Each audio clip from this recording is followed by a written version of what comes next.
Thanks, everyone. It's the last presentation of the conference. They saved the best for last, I think. Huh? Yeah. Really appreciate you guys staying back and, till the very end. By the way, I just found out that the last session of a conference is called the graveyard shift. Welcome. So a little about Netsia. Netsia is a wholly independent, but wholly owned but independent subsidiary of Turk Telecom. We have offices here in Sunnyvale as well as in Istanbul, Turkey. We have deep expertise in telecom. Our DNA is in telecom, and we have expertise in both fixed line and wireless. And we have several patents in mobile wireless, including RAN slicing. We work with many different operators. We collaborate in many open source communities, including ONF SEBA, the OSAM project in ONAP. We are involved in ORAN on the wireless side as well. And we are really developing, we are the applied research arm, if you will, of Turk Telecom, and we develop independent solutions that are applicable to many telecom operators. So over the last 3 days, you guys have heard a lot about different operator challenges on the technology side, right from the proliferation of devices, a lot of different protocols, a lot of different management systems. On the business side, you have high CapEx, OpEx, ARPU is going down, revenues are stagnant, vendor lock-in. So these are all different challenges that operators over the last 3 days on panels and on keynotes that you heard of. And how are they overcoming these challenges, really? Sorry. So, again, the conference is all about SDN, NFV, disaggregation, white box. So operators are looking to consolidate these various access technologies on the mobile side, on the broadband side, using different technology adoption of SDN, NFV, cloudification. We heard from various operators and vendors as well. The idea is to be able to collapse your network domain into a single flat domain that you can manage through one management system. And I think that's the end goal, so for reducing CapEx, OpEx, and so on. A single tool set, if you will, so that you can manage the access in a single way. And so, so we took a use case, which is the GI-LAN use case. So the SG interface in a mobile network, in the mobile core, is the interface between the P gateway and the packet data network. And this packet data network is where the operators' different services lie. These services could be deep packet inspection, firewall, TCP optimization, video optimization. So it's a very packet-intensive network, the GI-LAN. And so today, things are also like video HTTP header enrichment. So everything before the packet actually goes into the internet, it goes through a series of services or fixed function boxes, and then goes out into the internet. And so the issue today is these are all big hardware legacy type infrastructure from vendors. And so they're really difficult to configure on a per subscriber level. So you cannot create these service chains very easily with today's technology. There's a lot of complexity in creating these static IP routes. How do you classify the traffic coming from different subscribers? Most of them will just send it to the same chain, the default service chain, if you will. Very limited end-to-end visibility because these come from different vendors, these fixed function boxes. So there's a number of challenges for mobile operators on the GI-LAN side of it. So how does that all change? What we have developed is an application that works with ONAP, which is an ONAP application. and is agnostic of the SDN controller under it. So it could be ONOS, it could be ODL, and then we have also developed a traffic classifier. So when the traffic comes in using a leaf spine fabric, and we've done some tests with P4 and non-P4 leaf spine fabric as well, which Sarkant will go over. But the application is able to now make use of the SDN NFV technologies using the traffic classifier, then make these dynamic chains for subscribers. For example, you could have subscribers at 3 different levels of video optimization. So someone who's on offer 1 has a adaptive bitrate of 500 kbps for video streaming. Somebody else could be on a different gold offer, and so they don't have any kind of adaptive bitrate video streaming. They get the full bandwidth. So the packets would actually go through 2 different service chains.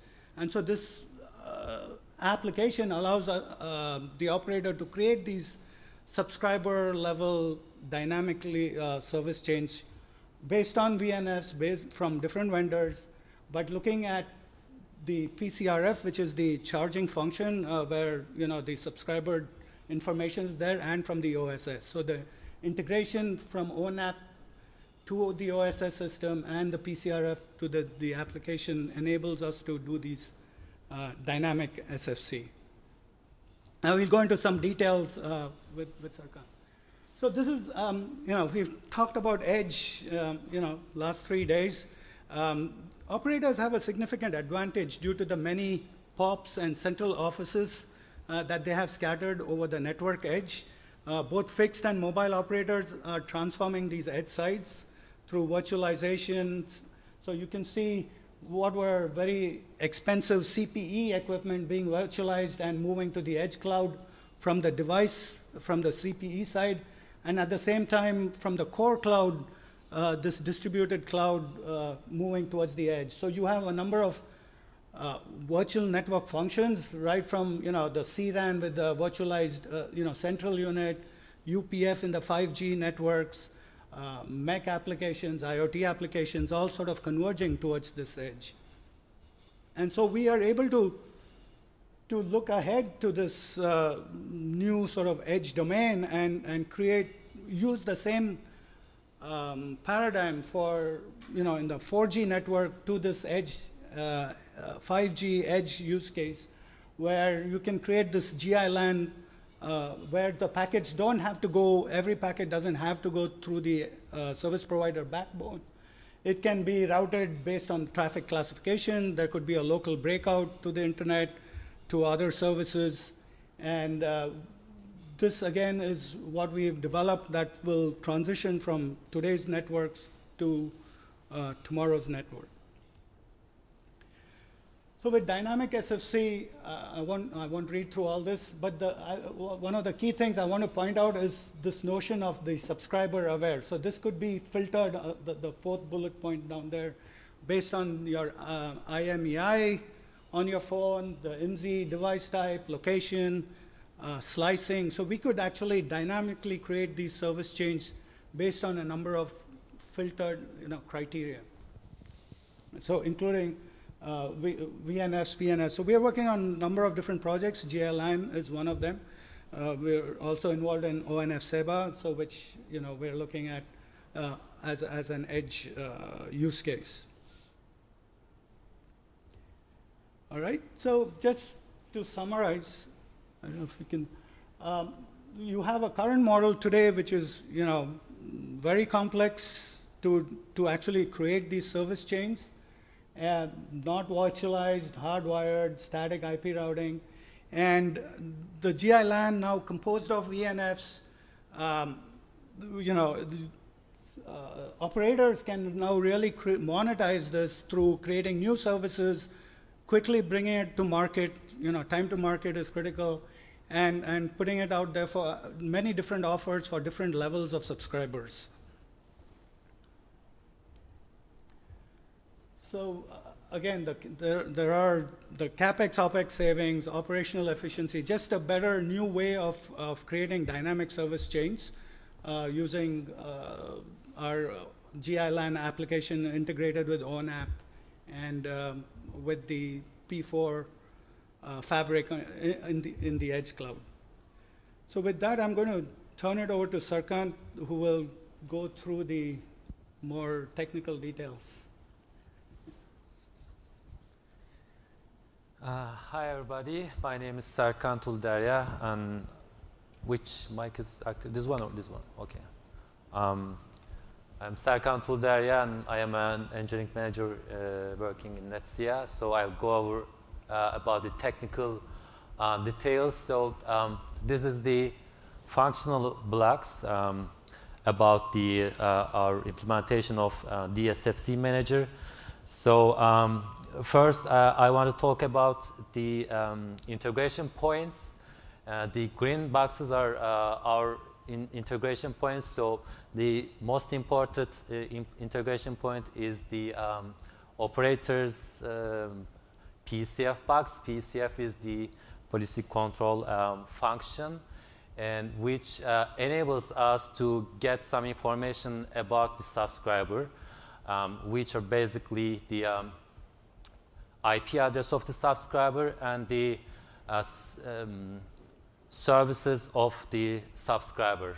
For example, when you open your mobile telephone, it attaches mobile network, and it gets an IP address, and PCF notifies us with that information. And also we integrated with the operator's mobile core network, which is the access network here, and the router, which is connected to the internet. So between them, we have our underlay network and the traffic classifiers, and the SFC manager manages these underlay network and traffic classifiers. The SFC manager's components, the most important component is the, as I said, the PCF connection. And the other important box is here, the SDN adapter, which enables us to talk with different SDN controllers. And as a matter of fact, we didn't implement the NFV adapter part. We are manually configuring the services which runs on the compute nodes.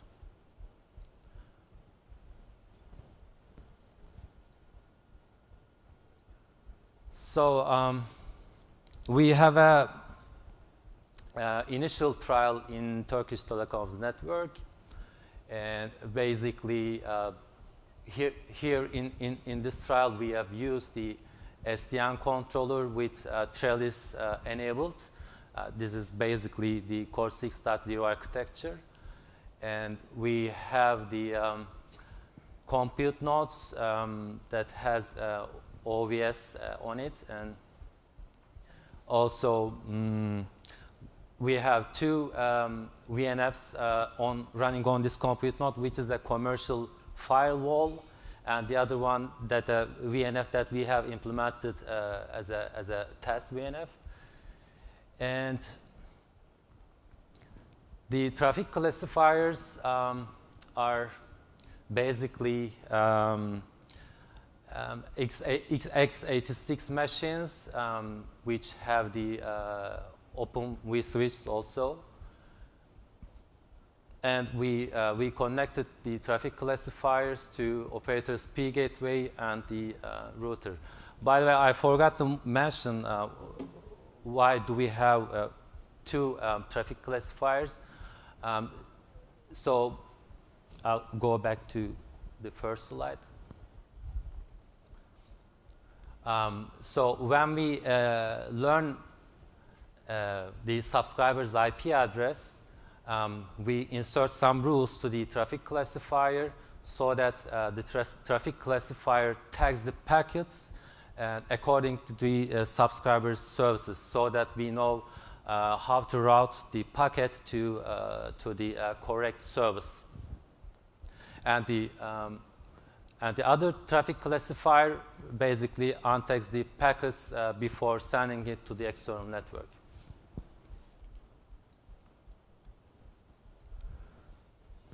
And so here for this purpose we used Open vSwitch, and to control that traffic classifiers we run Floodlight SDN controller. I'll come to that point why we used Floodlight. There was also other options how to implement about the traffic classifier. We first thought maybe we can implement a DPDK application, but we did not do that. And the other option using a hardware OpenFlow enabled switch.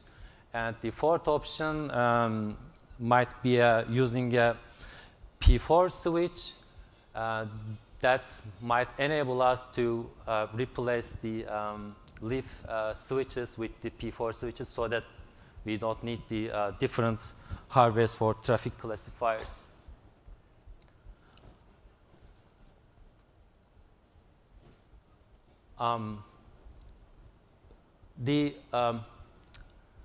There are some strict requirements about the performance of the traffic classifier in this network. For example, one of them is we have to able to handle 1 million active rules on that traffic classifier, because PCRF notifies us 1 million per second. And we need to insert and modify the rules on that traffic classifier. The other requirement is handling 100 gigabit per second traffic, user data traffic. And we also need to have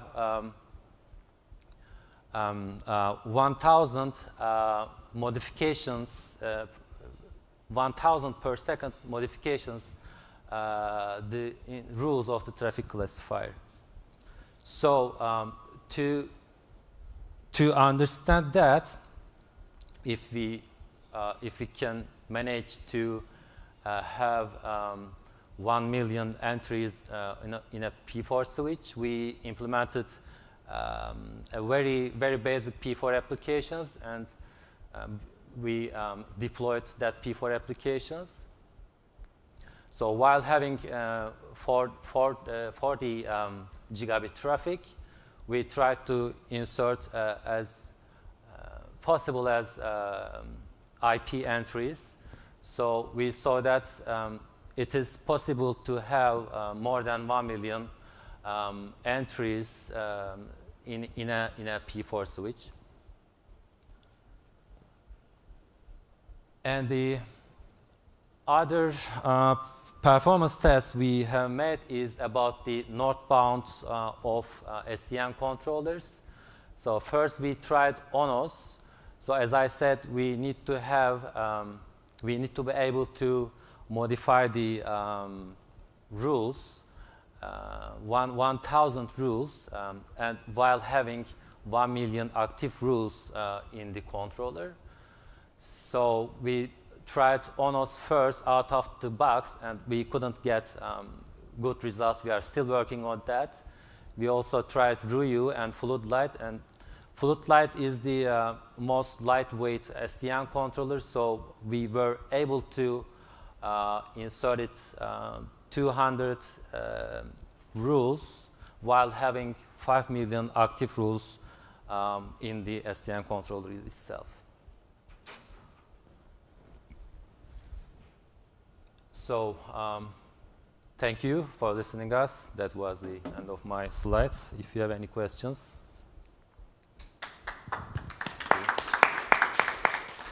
Questions?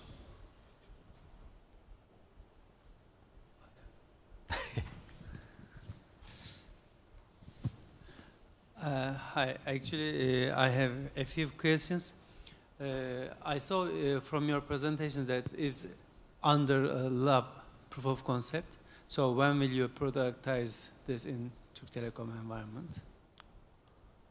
Or other operators?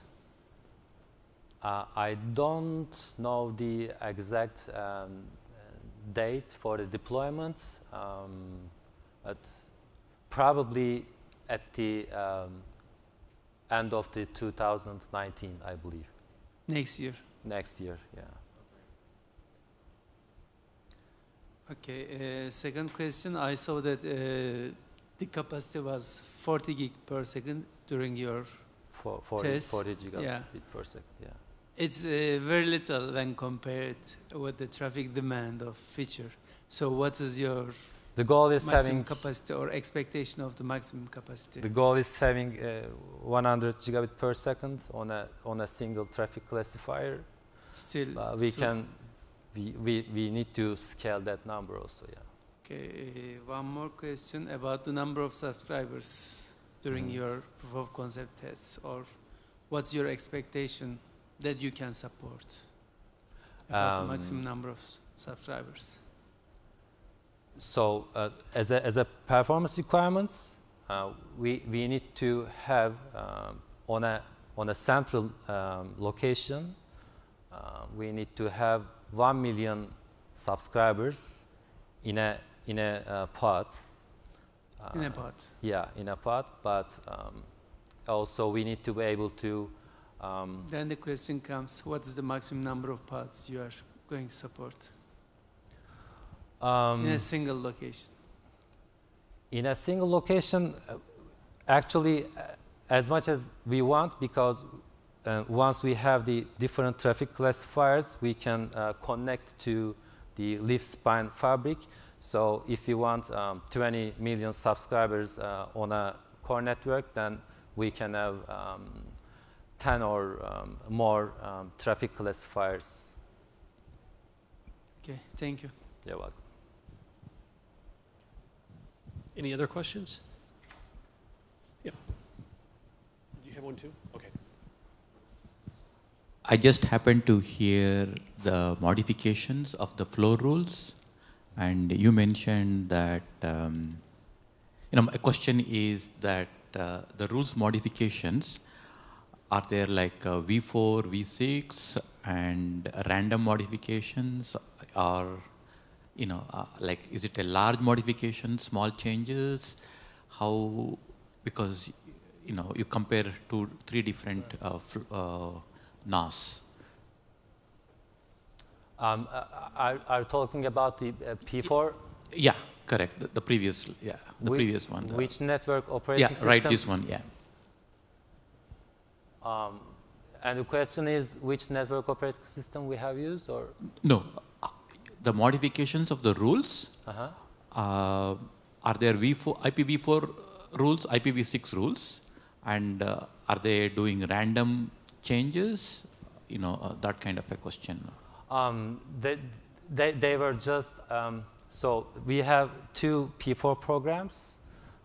One is only contains the exact IP version for rules. Match, exact match. And the other one, IP version for rules and with another Ether type. So we just wanted to see if we add another label, then we want to see the effect of it. IPv4, IPv6? Just IPv4, okay. Not IPv6. Thanks. You're welcome. You mentioned that there is a service chaining with NFVs, right? So all these NFV functions like firewall and classification and all needs a lot of hardware acceleration. So where do you run this? Do you run this on one of the switches, or do you run this on a compute server? We are just running on the compute nodes, and we didn't try any acceleration right now. But the aim is, so the first aim is trying to get the performance using the DPDK. Yeah. But if we can't able to get the required performance, then probably we will use the smart network interface cards. We are talking with different vendors. Thank you. You're welcome. Anything else? Okay, let's thank the speakers. Thank you very much. Thanks.